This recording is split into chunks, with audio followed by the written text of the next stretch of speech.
Superintendent of Elementary Curriculum and Federal Programs at JPS, Julie Baker. Good morning.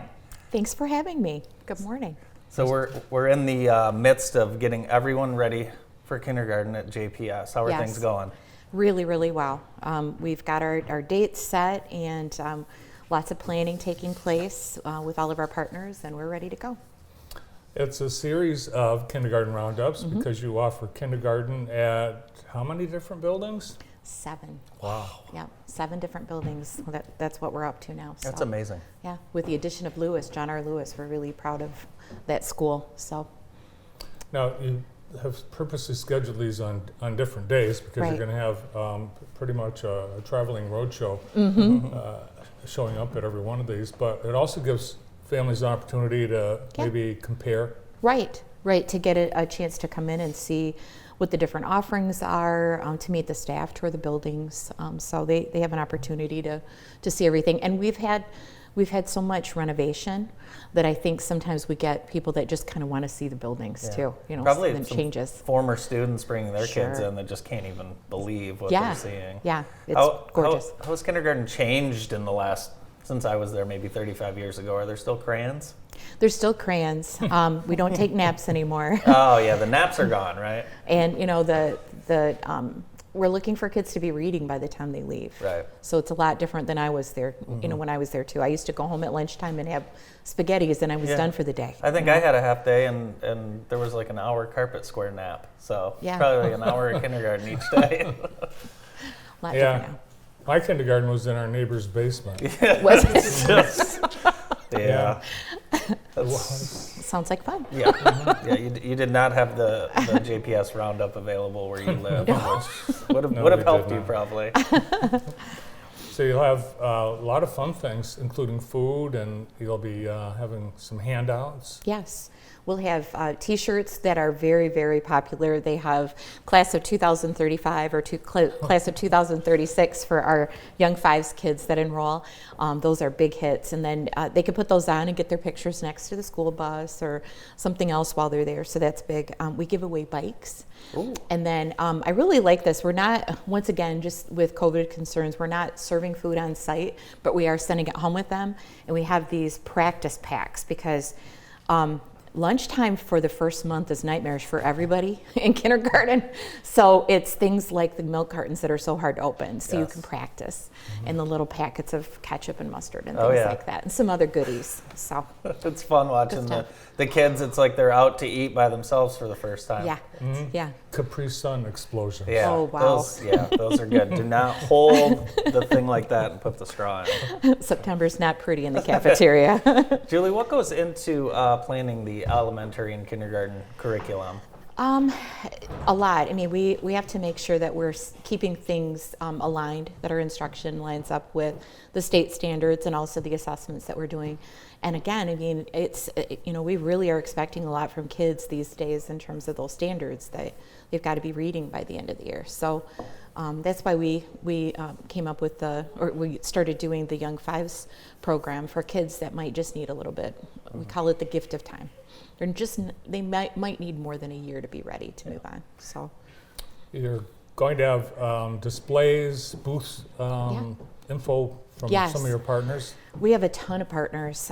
What's nice about this is it's a roundup, but it's also sort of a resource fair for our families. It's things that they're going to need or that might be useful for them as they prepare for kindergarten, so they can come through, and the Jackson County Health Department is there and the Center for Family Health, give them information about vaccination and even do screenings for vision and hearing while they're there. They can get information from our transportation department. The library's there, the YMCA, let me think, the Community Action Agency, ABC Academy.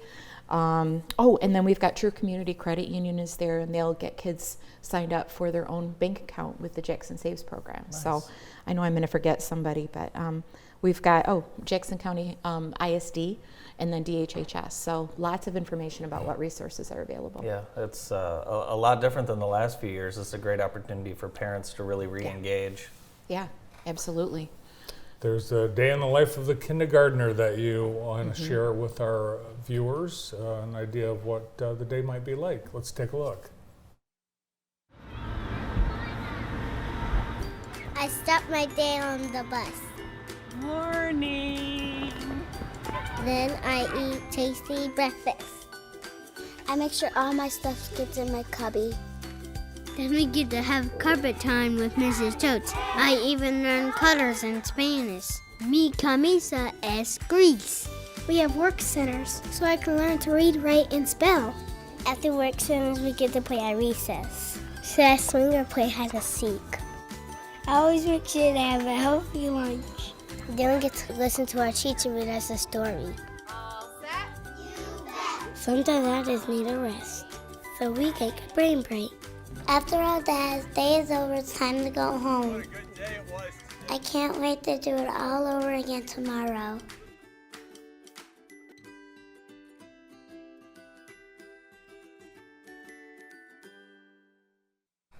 A day in the life of a kindergartner at JPS looks fun. The bus rides are always fun.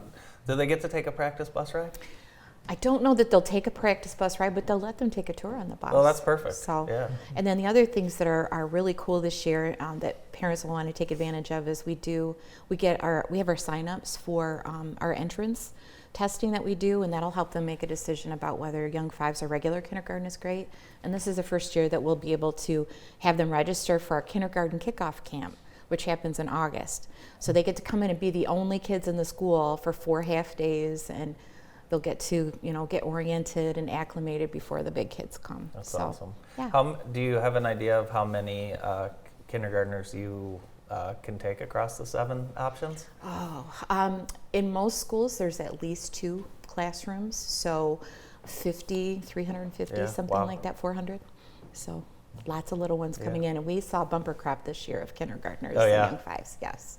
What do parents need to bring with them on kindergarten roundup day? If they want to register, they'll want to bring a birth certificate, their proof of vaccinations or immunizations. They'll want to bring 2 proofs of their residence where they live, driver's license. That'll get them started for sure, and we can have them fill out registration paperwork.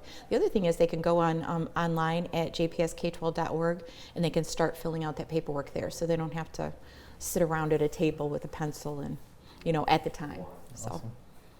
And I think Sharp Park Academy is the last school to get the bond touch. And will that be done in time for fall? No, they'll just be getting started on Okay. that. That's going to be a year-long thing, but it's going to be gorgeous. It'll just be gorgeous when it's finished. So everybody's very excited over there. Nice. We appreciate you coming in today, and hope you have a successful roundup of kindergartners. Thank you very much. I appreciate you bringing me here today. Thanks. Julie Baker, Assistant Superintendent for Elementary Curriculum and Federal Programs at Jackson Public Schools. That was a day in the life of a kindergartner. Next, a day in the life of a 911 operator. Stay tuned.